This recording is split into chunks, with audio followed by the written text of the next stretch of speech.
Hey,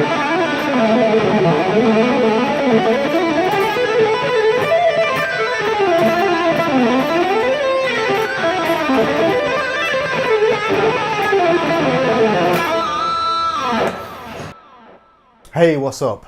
What's that? You want better legato technique? Well, you've come to the right place. Join me as we take 5 simple steps to better legato technique.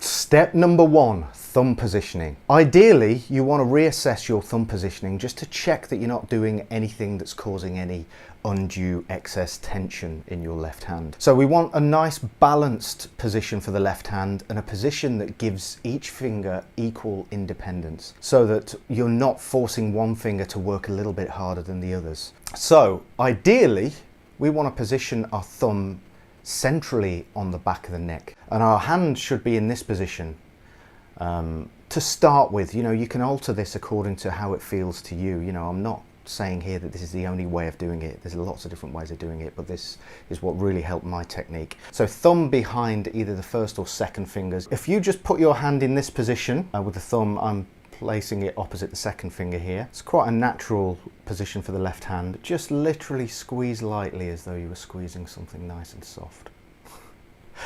And then place our hand on the fretboard like so. That's a really comfortable position for me to play. The other thing you'll notice in this position, the knuckles of the left hand are pretty much parallel, and that's a really good thing because again it's going to help with balance, and you know, you're not going to put any undue stress on any of the individual fingers. They're all going to be exerting the same kind of amount of energy whenever you play. So that's really important here to get a nice balanced legato technique.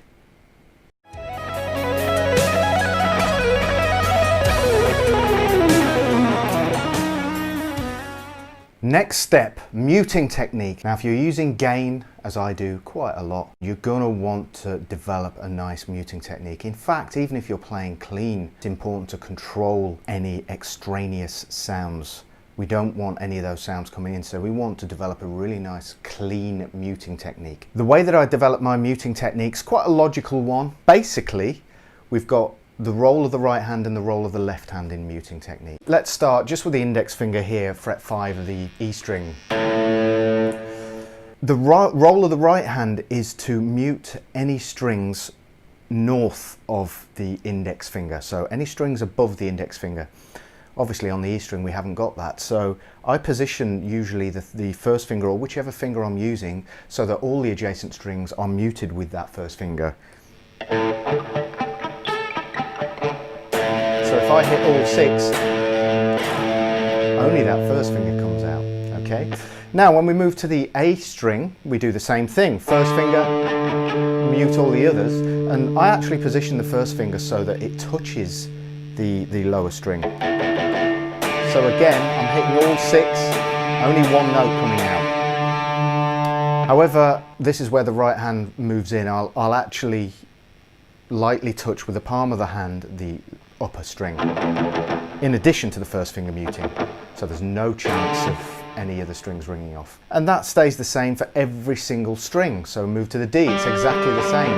A string muted, G, B and E muted, and the bottom E string, as well as the A partially, is muted by the right hand. Again, absolutely nothing apart from the D string. And we do the same with the G, the B, and the top E. So that is muting technique. When it comes to legato, you want to make sure your technique is clean as possible. So whenever you play, you need to be employing quality muting technique to keep things nice and clean.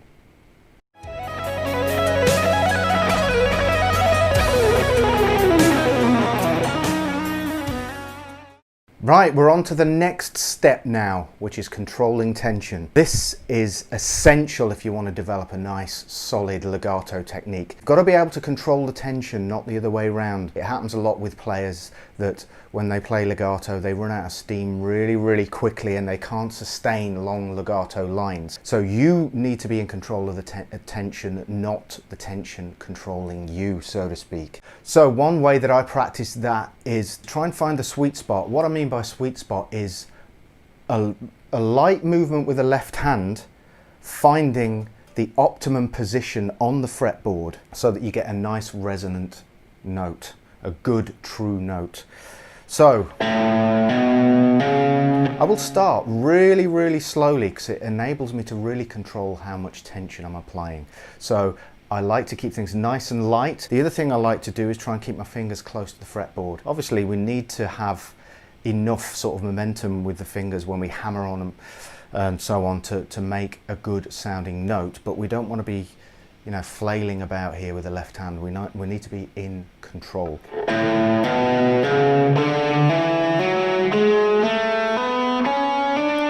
The other thing is make sure your fingers play directly behind the fret, because that's going to give you the sweet spot.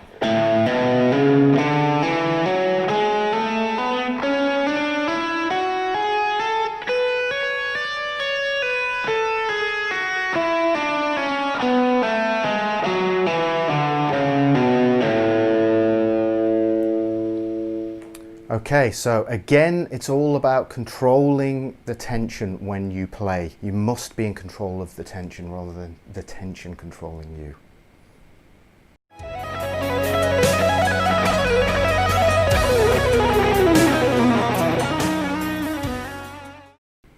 Now we're going to talk about one of the most important aspects of legato technique practice, for me that is anyway, and that is hammers from nowhere. It's basically playing with the left hand.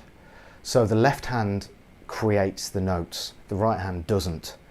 So no use of a pick whatsoever with this kind of practice. So hammers from nowhere, I think that phrase was coined by Greg Howe, if I'm not much mistaken. Correct me if I'm wrong. Basically it means that we give the left hand a nice solid workout because it involves a lot of control when you're doing left hand hammers only. If you come from a rock background, which is the standard legato technique, is picking the first note on every new string, very much kind of like a Satriani technique. This will be pretty challenging to you if you haven't done it before. What I like to do is I like to keep things simple as always. Start with an A major scale, 3 note per string. You don't have to do 3 note per string, but you know, we're going to do it now. But what we're going to do is instead of picking the first note, we're going to hammer it on with the index finger. So we end up playing this.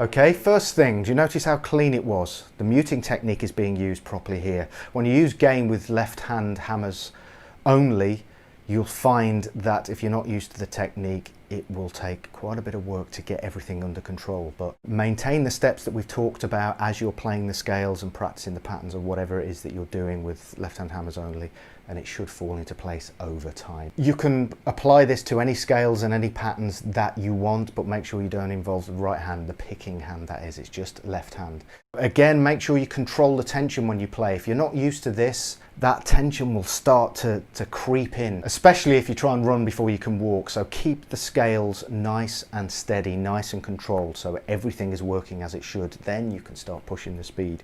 Essential thing with this is controlling the tension and keep everything nice and clean. So go for a nice clean technique here.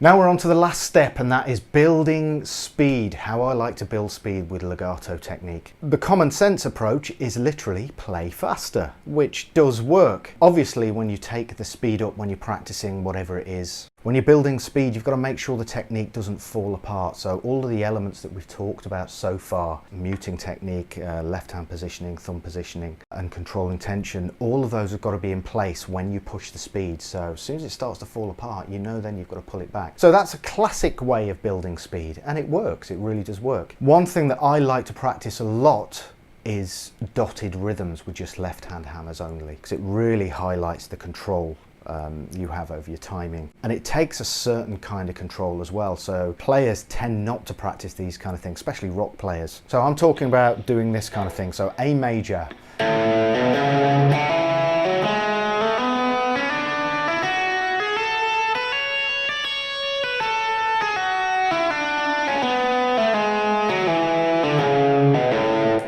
okay, so I'm just doing a basic dotted rhythm there, but it's a lot more challenging than it seems at first glance, so give it a try. You've got to keep all of those things under control. Got to keep it nice and clean, make sure there's no excess tension creeping in there. The advantage of this is that you're doing sort of small speed bursts here with just pairs of fingers.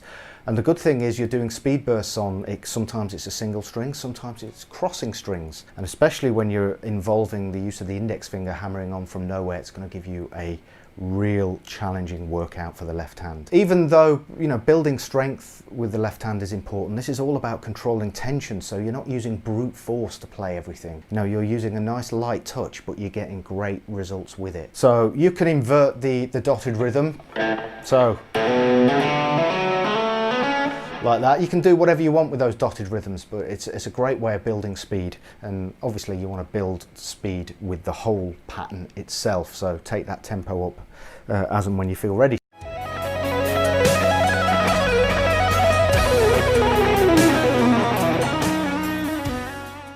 So just to conclude, we've got 5 simple steps to a better legato technique.